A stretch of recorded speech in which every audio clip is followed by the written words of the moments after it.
abstinência total pode não ser a melhor solução. E se pensarmos em uma redução progressiva de danos? Muito vem sendo discutido sobre os melhores caminhos para o controle do uso de substâncias, mas pouco se é falado sobre os caminhos para de fato seguirmos. Por isso, na primeira série do Titulando, estamos falando sobre a famosa redução de danos, ou RD, e como ela pode ser eficaz para a diminuição de sintomas da abstinência, sendo um processo muito menos agressivo. Antes da gente continuar, não se esquece de se inscrever no nosso canal e ativar o sininho para receber todos os nossos conteúdos.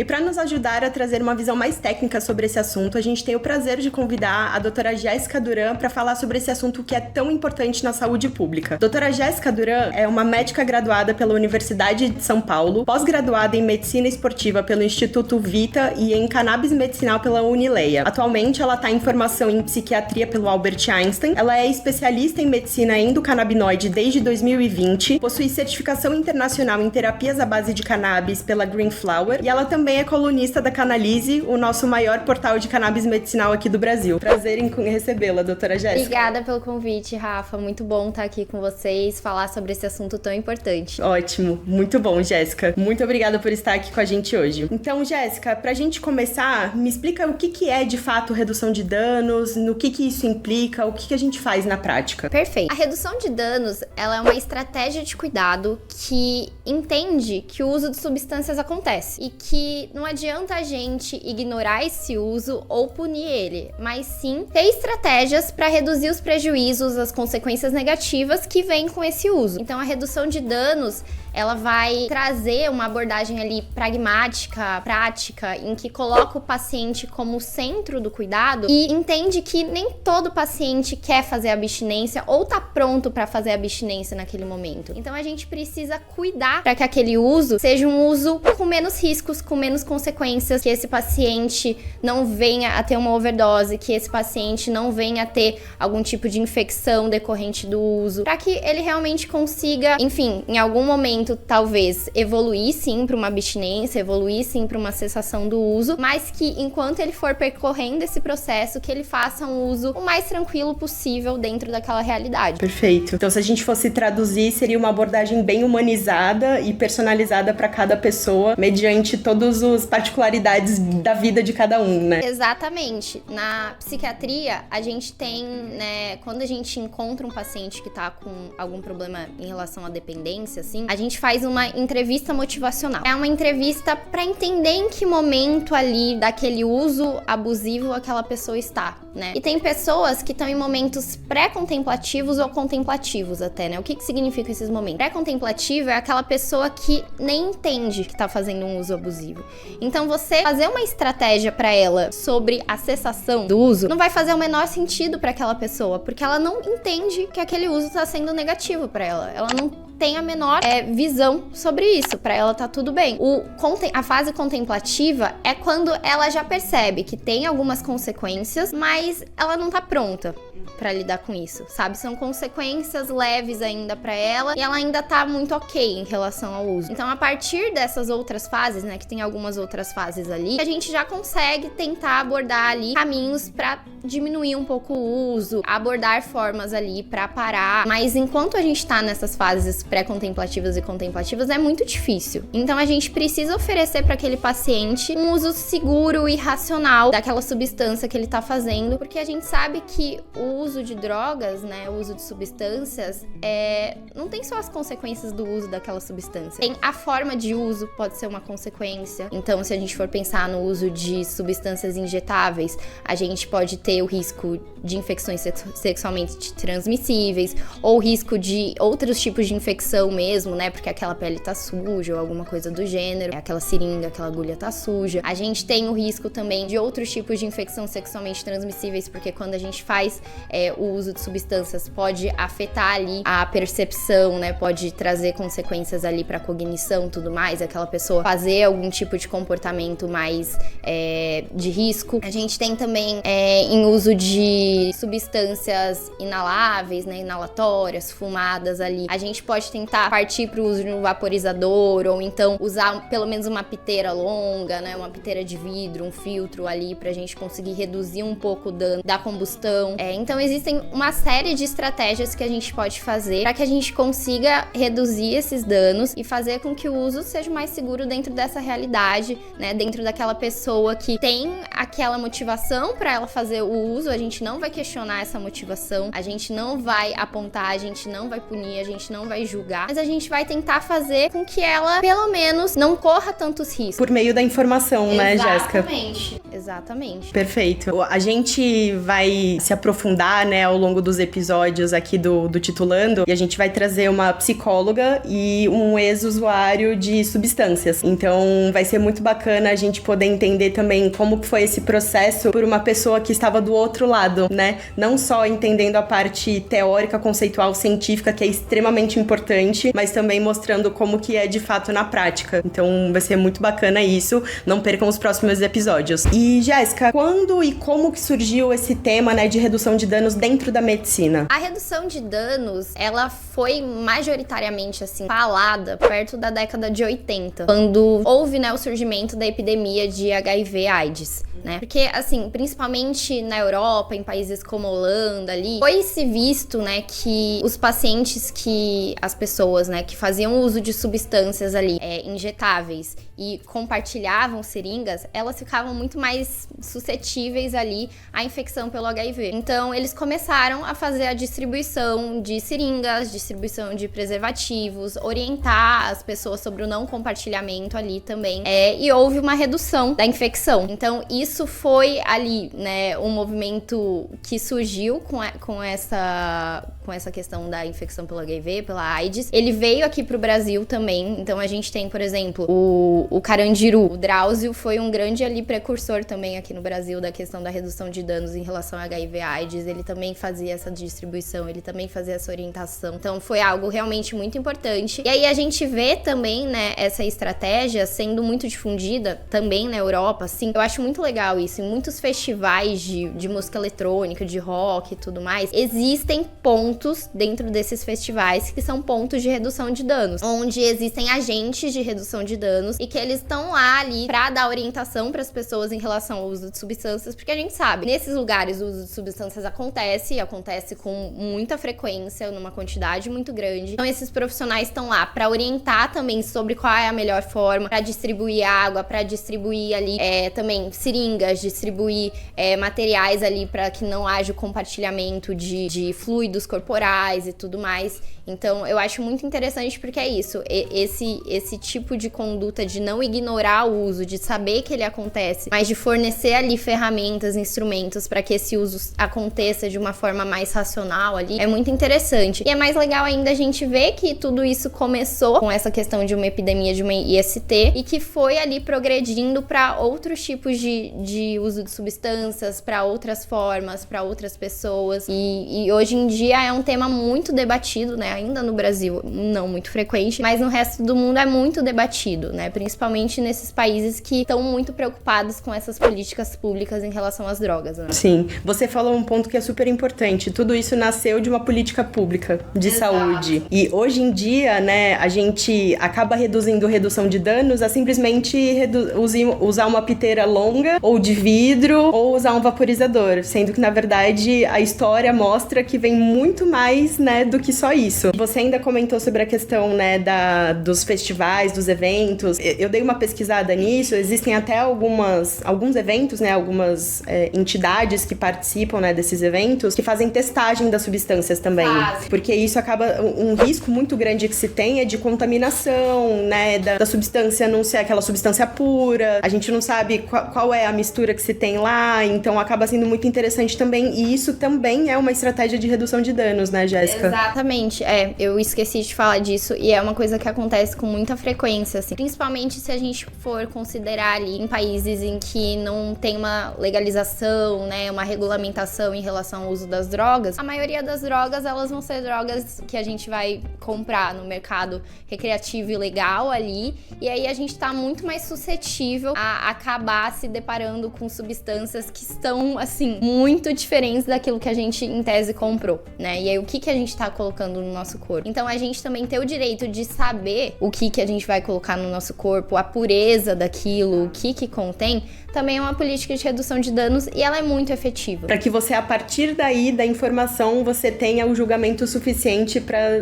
dizer se você de fato quer correr esse risco ou não, se vale a pena isso ou não, né? O Carl Hart, né, ele é um neurocientista muito importante, assim, no mundo inteiro. Ele faz parte de um grupo que é um grupo financiado nos Estados Unidos, que faz ali quase todos os estudos sobre o uso de drogas ali, psicoativas nos Estados Unidos. Ele é um cara muito defensor ali da redução de danos, porque ele realmente fala assim, que desde sempre o ser humano utilizou substâncias pra modificar ali sua consciência, né? Isso não é uma coisa atual, isso aconteceu desde sempre. Então a gente ignorar isso, falar ou punir, ou simplesmente ir com essas políticas de que não, ninguém vai usar droga, essa guerra às drogas do jeito que ela é muito inefetiva, né? Ela só coloca a gente cada vez mais em risco, cada vez mais em situações ali de deterioração, de vulnerabilidade. Então a gente precisa entender que esse uso de fato ele acontece e como que a gente pode fazer com que as pessoas não sofram com esse uso. Com educação, políticas que de fato ali ajudem, né, esse uso a ser um uso seguro. A redução de danos, ela é individual, mas ela é um pacto coletivo também. Sim, afinal você faz um pacto com os seus colegas, né? Exato. As pessoas que estão ali junto meio que na mesma situação que você. Exatamente. E com as pessoas que estão em volta de você, porque uma das coisas que se tem, né, no uso de substâncias é o impacto que isso traz sobre a família, sobre as pessoas que estão em volta de você, amigos, né, que seja. Então, isso também tá relacionado. Exatamente, né? E no fim das contas, a vulnerabilidade social, política, ela que faz, né, a gente ter um consumo de drogas ali mais perigosas, digamos, tão grande, né? Então, se a gente conseguisse, né, trazer esse alinhamento dessas políticas públicas ali mais efetivas em relação ao combate às drogas, a gente com certeza, né, teria uma realidade muito diferente do que tem agora. Com certeza, isso com certeza seria um cenário completamente diferente. E Jéssica, em quais situações clínicas ou sociais que a redução de danos ela acaba sendo mais aplicada pela sua experiência? A gente, né, fala muito da redução de danos em relação ao uso de substâncias, né? Eu acho que é o mais comum de acontecer, né? Então, em relação ao uso não só, né, de crack, heroína, cocaína, maconha, mas também em relação ao uso de cigarro, né? A gente pode fazer a redução de danos. A gente pode fazer a redução de danos em relação ao uso do álcool também, né? Que é uma droga lícita. Então, em relação ao uso do álcool, por exemplo, a gente tentar fazer com que essa pessoa não misture com outras substâncias ou não misture com outras bebidas, para que ela consuma ali água junto, para que ela consuma alimentos enquanto ela tá bebendo também, né? Então, assim, a redução de danos, ela pode ser utilizada para todo tipo de substância, até para medicações também, mas ela também pode ser utilizada, por exemplo, em relação a questões de sexualidade, em relação a questões de alimentação. Em diversos contextos, a gente pode usar as abordagens de redução de danos para conseguir trazer ali aquele bem-estar, aquela qualidade de vida, para de fato ali diminuir prejuízos negativos que algum comportamento mais excessivo de risco tá trazendo para aquele indivíduo. Muito interessante isso, você expandir a redução de danos, né, não só para substâncias. Exato. Porque assim, o uso de substâncias, ele é o mais óbvio, né, quando a gente pensa na redução de danos, mas ele pode ser, com certeza, utilizado em outros contextos da medicina, né. Eu acho muito importante falar também que a redução de danos, ela é um tipo de abordagem de cuidado que ele é multidisciplinar. Até por isso que vocês vão trazer uma psicóloga aqui, né, porque a gente precisa realmente de um grupo ali de pessoas olhando para aquele indivíduo, entendendo as particularidades dele, físicas, emocionais, espirituais, para que a gente consiga em conjunto ali trazer a melhor abordagem centrada nessa pessoa. Então não adianta só um médico, né, e a gente ter essa visão tradicional do médico como centro, aquela figura paternalista que vai falar para você fazer X, Y, Z. Não, o centro da redução de danos é o paciente, é a pessoa. E aí a gente tem outros profissionais ali que podem estar integrados em busca desse objetivo final, que é a gente conseguir que esse paciente esteja seguro, esteja bem e consiga eventualmente ali reduzir o uso dessa substância também. Fazer com que ele tenha uma melhora na qualidade de vida. Exato. Independente do objetivo final dele, né, Jéssica? Respeitando sempre a autonomia, como você comentou. E, Jéssica, falando agora especificamente da cannabis, né, que é um assunto bem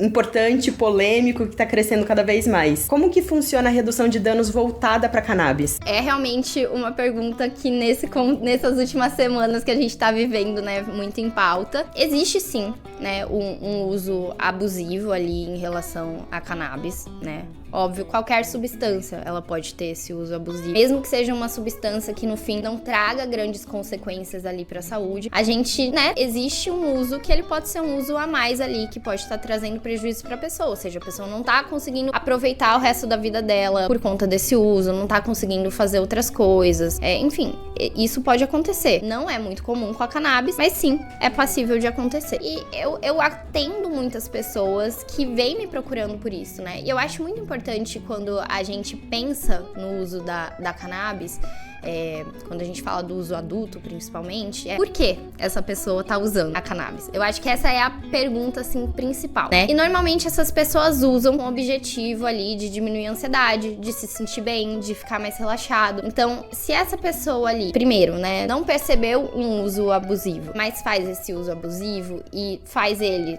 sem piteira, sem filtro, usando tabaco junto, a gente tenta, né, diminuir os danos ali baseados nisso. Então, por etapas, exato. Então, introduz a piteira de vidro, introduz o filtro, introduz o vaporizador, se é algo que ela tá interessada e não conhece ainda. E aí, se for aquela pessoa que entendeu que ela faz um uso mais abusivo, né, que já tá com tolerância, então ela usa quantidades muito maiores ali de cannabis que ela usava no começo, né, e mesmo assim continua ansioso, eu acho que aí a gente tem aquele paciente ideal para usar a cannabis de forma, entre aspas, medicinal. Então a gente pode fazer essa troca e eu acho que o CBD e outros fitocannabinoides entram aí também potenciais redutores de danos, porque a gente consegue trabalhar na diminuição da ansiedade desse paciente, trabalhar, né, nesse controle de relaxamento, trazer uma diminuição do estresse, um status mental ali mais equilibrado, né? A gente vai ter uma melhor produção de neurotransmissores ali e tudo mais, para que, eventualmente, ocorra essa diminuição até do uso fumado, adulto ali desse paciente. Então, eu acho muito legal a gente tentar pensar também como a cannabis medicinal, como, por que não, um redutor de danos. Sim, e você falou do transtorno por uso de cannabis, que é o TUC, né, que as pessoas falam. E é muito interessante, porque dentro da cannabis medicinal, né, vamos falar de forma farmacêutica agora, você citou uma que são os óleos, que é uma possibilidade, né, para trazer essa sensação de relaxamento, diminuir a ansiedade, mas existem também uma forma farmacêutica que tem crescido muito, que são as gomas, que são as gummies, né? Então são formas de fácil administração, que a gente também consegue utilizar em qualquer lugar, né? Você parte ali a sua dose em até 4 pedaços, e é também uma forma de estratégia, né, que pode ser utilizada, né, Jéssica? Com certeza. Eu gosto muito das gummies, né, dos comestíveis, assim, porque a gente consegue normalmente neles, né, trazer uma combinação bem equilibrada ali dos fitocannabinoides. Então, a gente pode ter até o THC, por exemplo, né, ainda mais pensando se é um paciente que quer diminuir o uso fumado ali. A gente sabe, né, que o uso fumado, mesmo da cannabis, traz riscos por conta da combustão, né? A gente pode ter, sim, um aumento de inflamação pulmonar, tudo mais. Então, esse paciente quer diminuir esse uso fumado, mas ele precisa do THC, a gente consegue com a gummy, por exemplo, trazer esse THC de uma forma que vai trazer menos riscos pro corpo desse paciente. Que vai trazer os efeitos positivos, que pra ele são bons, e ainda assim vai diminuir os riscos por conta da combustão. Exatamente. Que vai ser cessada, né? Muito bom, muito legal. Isso mesmo, Jéssica. A gente já vai voltar, mas antes de mais nada, deixa o seu like pro YouTube entender que esse conteúdo é relevante e ele entregar para cada vez mais pessoas. E você pode compartilhar um exemplo prático pra gente de como que foi a aplicação de redução de danos, claro, respeitando sempre a individualidade dos seus pacientes, tá? Sim. Eu tinha um paciente, falar sobre a cannabis não tem como, né, não ser. Mas eu tinha um paciente que ele começou muito assim, dessa forma que a gente trouxe aqui. Era um paciente que me procurou por conta conta de ansiedade. E aí, no histórico pessoal dele, né, eu descobri que ele fazia um uso muito excessivo ali, inclusive do Ice. Era um uso, assim, que chegava, sei lá, 100 gramas por semana. Era uma coisa absurda mesmo. E era uma pessoa que tinha muito dinheiro também, por isso que ele conseguia manter essa quantidade. E aí, a priori, assim, ele nem me procurou porque ele queria reduzir, mas porque ele tava se sentindo muito ansioso mesmo. Ele também era um atleta, praticava lutas corporais e tudo mais. E aí ele tava sentindo que a recuperação muscular dele também não tava boa. Então, a gente introduziu ali o canabidiol, introduzi também o THC na forma de gummy pra ele, pra que ele conseguisse ali controlar essa ansiedade. E nisso ele fumava junto com o tabaco. Então, uma das estratégias pra gente também diminuir um pouco a ansiedade foi ali a orientação da gente tentar reduzir o tabaco, da gente tentar ali, pelo menos, né, refalei pra ele as orientações sobre piteira e tudo mais. E tudo bem, conforme ele foi fazendo o tratamento, a ansiedade dele foi diminuindo, ele conseguiu suspender o tabaco, ele me veio com essa questão de estou conseguindo diminuir o uso da cannabis fumada e eu queria diminuir mais, porque eu tô sentindo que isso tá me fazendo bem. Ele pegou o gosto pela coisa.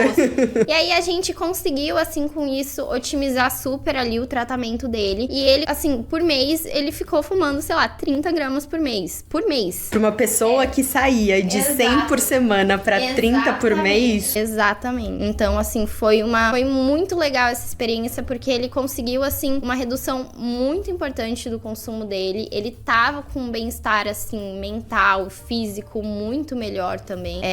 E foi muito legal. Pra ver como que tudo isso acaba influenciando, né, Jéssica? Não é só o uso de substâncias. Exatamente. É tudo que vem por trás disso, tudo que traz junto, né? Tudo que influencia. Exato. E muita gente ainda associa a redução de danos como um incentivo ao uso às drogas. O que você quer comentar sobre isso?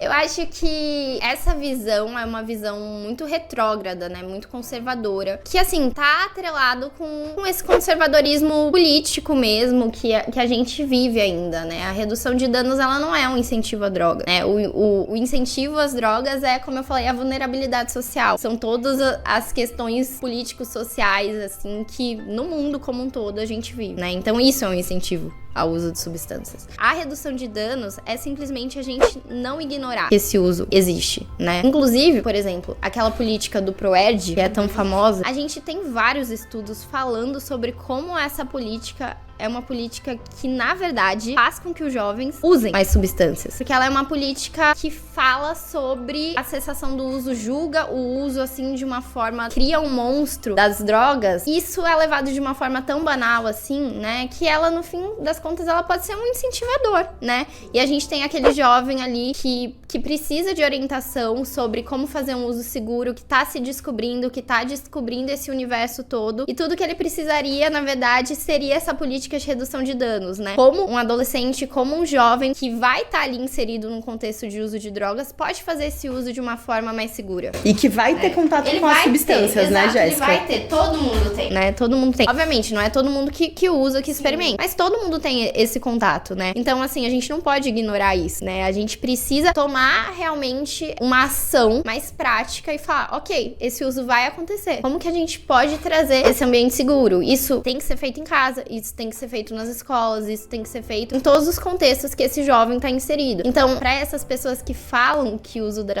que a redução de danos ela vai ali incentivar o uso de drogas, são pessoas que parece que são tão cegas ali frente a tudo que acontece na nossa vida, na nossa sociedade. Que o uso de drogas vai acontecer, independente das drogas estarem proibidas ou não, independente delas estarem regularizadas ou não, independente de ter dinheiro ou não, enfim, esse uso ele vai acontecer, a gente vai ter contato, né? Então, a gente realmente precisa ter mais políticas de educação, mais políticas de informação, mais políticas de acolhimento, para que a gente consiga, de fato, trabalhar com o que acontece na realidade. Perfeito, perfeito. E o que você diria para médicos, enfermeiros, psicólogos, outros profissionais da saúde, né, que querem aplicar essa abordagem na prática? Eu acho que a primeira coisa que a gente tem que fazer é ter empatia e acolher aquela pessoa. Eu acho que essa é a parte mais difícil, inclusive, né? Principalmente quando a gente vive nesse contexto, né? Sei lá, profissionais de urgência e emergência ali, que estão,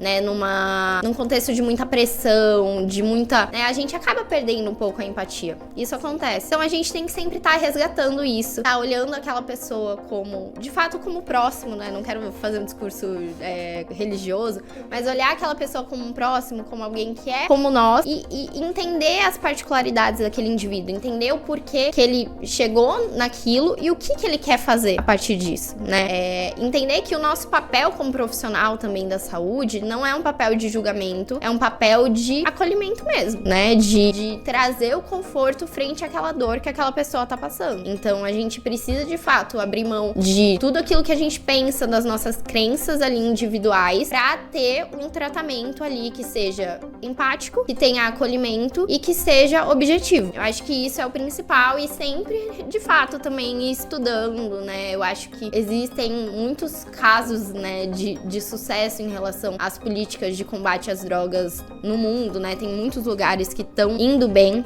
com essas políticas, né? Que são políticas muito diferentes das nossas aqui ainda. Então, eu acho que também estudar esses outros casos, estudar mais sobre neurociência também, do comportamento, do uso de substâncias, tudo isso ajuda muito a gente se amparar, entender um pouquinho mais o que tá acontecendo com aquela pessoa. E você acredita que a formação médica hoje, ela prepara o profissional, o médico, falando sobre a sua área em específico, né, pra fazer um atendimento de redução de danos? Olha, assim, não muito. Eu acho que ainda tem muita coisa pra melhorar. Por exemplo, hoje em dia, na minha época, eu nem sou tão velha assim, mas na minha época a gente não aprendia sobre o sistema endocannabinoide, por exemplo. E hoje em dia isso é uma pauta, né, nas faculdades já. Então, eu acho que as coisas estão melhorando, estão avançando, mas existe um caminho ainda muito, muito longo pra ser percorrido. Principalmente da gente conseguir tirar essa visão negativa, né, sobre a pessoa que faz uso de substâncias, né, sobre quem tá em situação de dependência, de vício ali.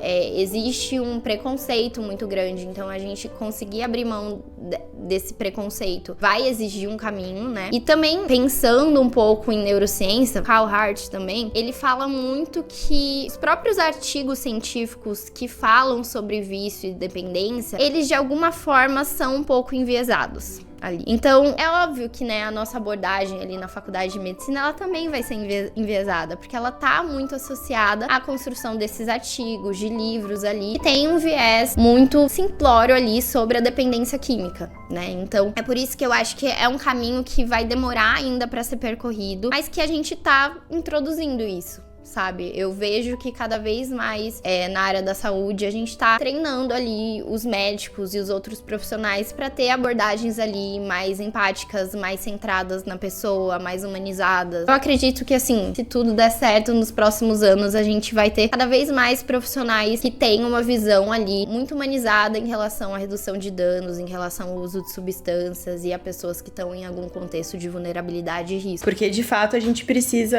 que as pessoas estejam, né, os profissionais estejam cada vez mais preparados, habilitados, né, pra fazer esse tipo de tratamento, de acompanhamento, com certeza. É o que mais precisa, né? Eu acho que esses profissionais que eles vão também cada vez mais conseguir impulsionar que essas políticas públicas sejam ali colocadas em ação mesmo, né? Então, com certeza. E que mensagem que você gostaria de deixar para quem ainda tem um pouco de resistência sobre o tema e desconhece, né, essa abordagem? Eu acho que é pensar um pouco, eu acho que é muito sobre o que eu falei, assim, pensar no outro como o próximo mesmo, sabe? Olhar aquela pessoa como um indivíduo, não só como a pessoa que usa a substância, mas como um indivíduo que tem diversas necessidades, que usa aquela substância e que tá ali sujeito a muitos riscos, a muitas vulnerabilidades ali. Então, o que a gente pode fazer pra melhorar um pouquinho a vida dessa pessoa? Mesmo que ela, nesse momento, não esteja pronta ali pra suspender o uso, sabe? Então, eu acho que conseguir ter essa visão mais holística, mais integral em relação a esse indivíduo é muito importante. E também estudar, né? Eu acho que estudar, assim, e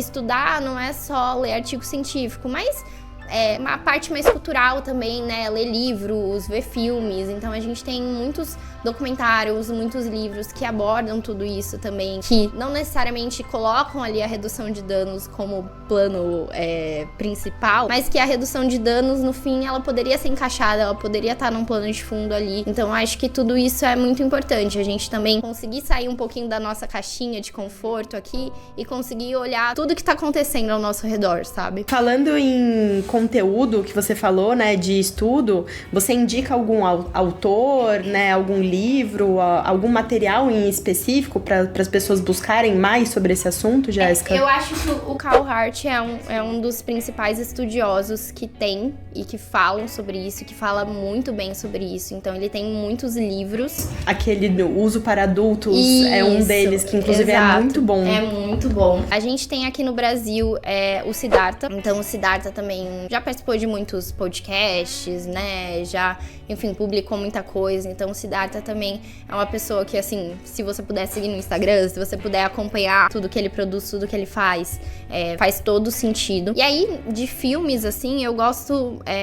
tem muita coisa na cultura, né, que fala sobre o uso de substâncias, que mostra ali vulnerabilidade, que não necessariamente, como eu falei, a redução de danos tá como plano inicial, mas tem aquele filme brasileiro, acho que é Bicho de Sete Cabeças. Muito bom esse filme, tá? Eu acho que ele mostra muito, assim, como o potencial da redução de danos poderia ser utilizado de uma forma positiva ali. A gente tem, sei lá, aquela série da HBO, que é uma série nova, Euphoria, por exemplo, que a gente também poderia, né, abordar a redução de danos para jovens, para adolescentes, como isso traria um impacto positivo ali, né? Então, é isso, eu acho que tem muita coisa. É só a gente procurar, é só a gente estar interessado realmente, entender um pouquinho mais, que as coisas também vão aparecendo e a gente vai tendo essa visão mais crítica sobre tudo que a gente consome também. Sair um pouco da nossa zona de conforto, daquele comodismo que a gente tem de sempre ler e ouvir das mesmas coisas, né, Jéssica? Estar aberto e apto a conhecer outras coisas, a se aprofundar ou eventualmente tirar um estigma sobre um determinado assunto. Né, o que vocês vão fazer trazendo também alguém ali, ex-usuário, usuário, enfim, também é algo muito importante, né? Porque a gente consegue também dar ali personificar essa pessoa, entender que ela é um indivíduo como a gente também, então tirar esses estigmas ali, então isso é um trabalho, assim, muito incrível mesmo. Ah, que legal, fico feliz que você tenha gostado. Obrigada, Jéssica. Rafa. E aí eu quero saber, Jéssica, você tem alguma mensagem que você quer deixar pro pessoal que tá assistindo? Fica totalmente à vontade. Eu acho que é muito sobre isso que eu falei mesmo, gente.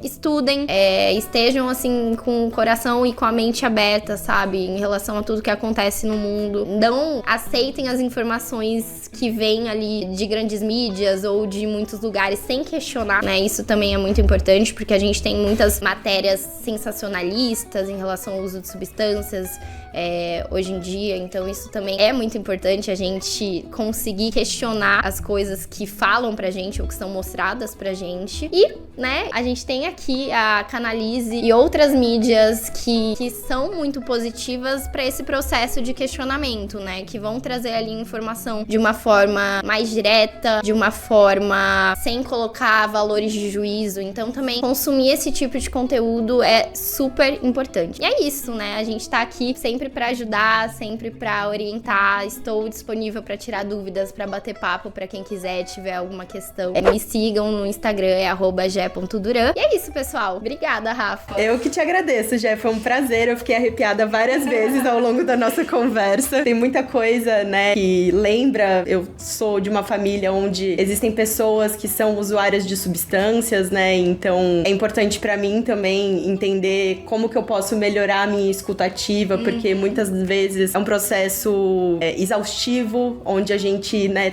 pensa várias vezes em abandonar as coisas. Então é super importante a gente também entender como que a gente pode melhorar isso, ter uma escuta ativa melhor, ser mais acolhedor, pra poder realmente agir de uma forma condizente e em prol do outro, de fato. Exato, eu acho que quando as pessoas estão em algum sofrimento psíquico ali, né, é muito difícil a gente se colocar de uma forma aberta e receptiva mesmo, sem colocar valores de juízo, sem tentar, enfim, resgatar essa pessoa de alguma forma, porque na maioria das vezes tudo que elas precisam é que a gente se mostre presente, que a gente se coloque mesmo aberto ali pra ouvir, pra escutar, pra acalentar de alguma forma. E aí a gente às vezes vai com tudo, e aí, né, essa pessoa dá um passo pra trás. Então é muito importante mesmo a gente só se mostrar presente, se mostrar atento, alerta ali, que as coisas vão fluindo também. Perfeito, Jéssica. Mais uma vez, muito obrigada por todo o conhecimento que você compartilhou com a gente. Tenho certeza que vai ser muito importante pra quem tá assistindo, então mais uma vez, muito obrigada mesmo, Jéssica. Obrigada, Rafa. Beijos. Beijos.